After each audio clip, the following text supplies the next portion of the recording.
आइए, ये बड़ा प्यारा सा लोकगीत है और आप सभी को सुना रही हूँ, भरत शर्मा जी का गाया हुआ।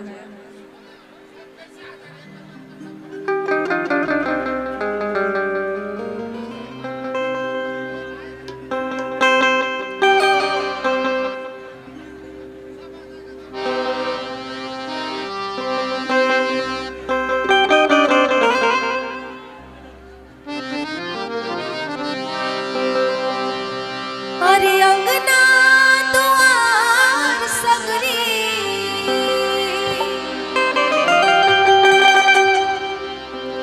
अंगना दुआर सगरी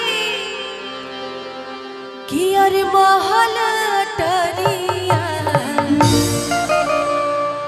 तोरा बिना नीक नहीं, तोरा बिना नीक नहीं लागे रे सबरिया, तोरा बिना नीक नहीं लागे रे सबरिया, तोरा बिना नीक।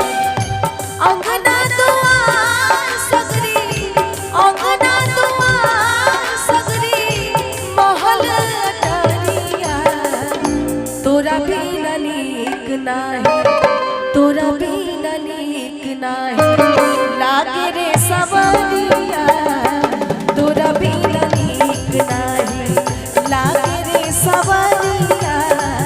तोरा बिना नीक नहीं।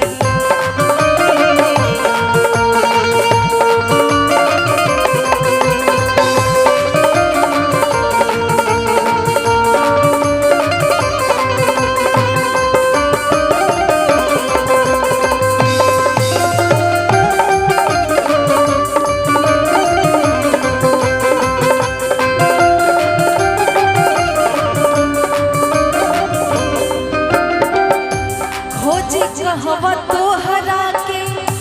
गोरिया सबरिया, गोरिया सबरिया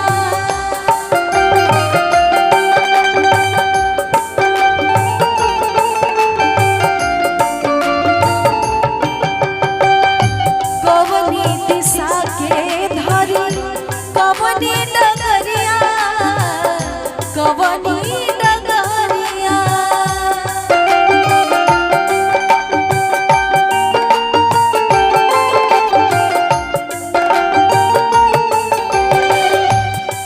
कहवा तोहरा के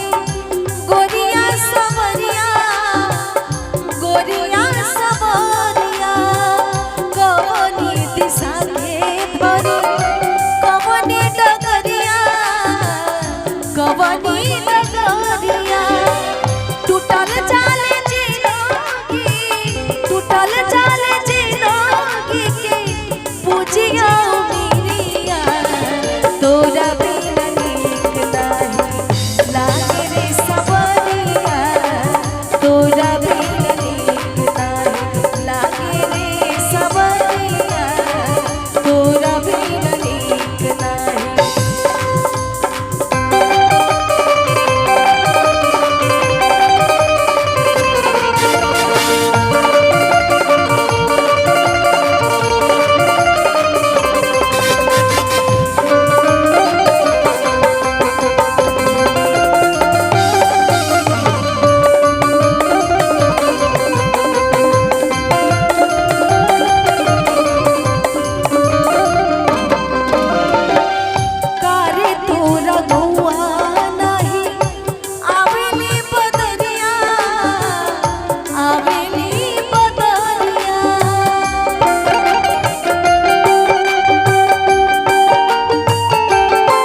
बसंत के बयारिया मोई गईले पपिहा मोई गईले पपिहा गुंग भइल कोई लड़िया तोरा बिना नीक नाही लागे रे सवरिया तोरा बिना नीक नाही लागे रे सवरिया तोरा बिना नीक अगना दुआर सगरी अगना दुआर सगरी महल अटरिया तोरा बिना नीक नाही लागे रे सवरिया तोरा बिना नीक नाही लागे रे सवरिया तोरा बिना नीक नाही